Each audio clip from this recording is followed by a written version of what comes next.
তিন রকমের ধর্মের লোক বেশি আছে, খ্রিস্টান, ইসলাম আর হিন্দু।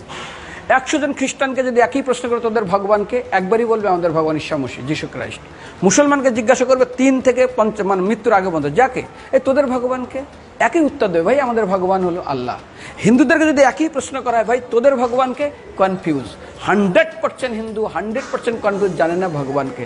দ্বিতীয়ত, যদি তুই মুসলমানকে জিজ্ঞাসা হয় তোরা মসজিদে কেন যাচ্ছিস, ওদের শেখানো হয় মসজিদে যেতে হবে নামাজ আদায় করার জন্য।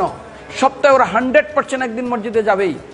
তুমি যদি খ্রিস্টানদের জিজ্ঞাসা করো তোমরা কেন কোথায় যাবে, কোথায় যাও না, আমাদেরকে একদিন তারা চার্চে যাবে। কেন? ঈশ্বরে প্রার্থনা করার জন্য, ওদের শেখানো হয় জন্মের থেকে, এটা সংস্কার।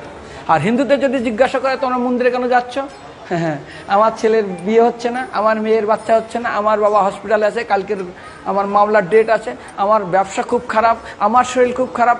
99.99 হিন্দু জানে না মন্দিরে কেন আসা উচিত, তাদের ভগবানকে মৃত্যুর পরে কোথায় যাবে। মুসলমানকে জিজ্ঞাসা করবে মৃত্যুর পর কোথায় যাবে, বলবে ভাই নামাজ রোজা যদি না করি দোজকে যাব, অর্থাৎ নরকে যাব।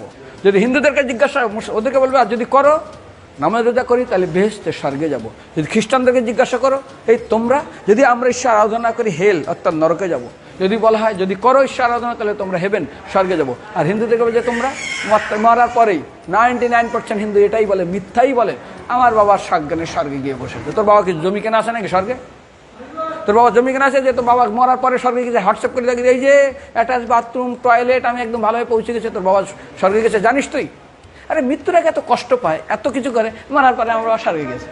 আরে যখন পুলিশে কোনো কয়েদি কোনো অপরাধীকে ধরে 2-4টা ডান্ডা মারে, তারপর থানায় গিয়ে আরও ট্রিটমেন্ট করে, তারপরে কোর্টে বিচারে, তারপর জেল খাটে, মৃত্যুর আগে এত কষ্ট করে আমরা মারা যাই, মারা পরে আমার বাবা স্বর্গে গিয়ে বসে আছে, ওর বাবার জন্য জমি কেনা আছে না, এরকম বলা যাবে না। এই জন্য আমাদের শাস্ত্র বলে পরলোকগত, স্বর্গীয় বলে না।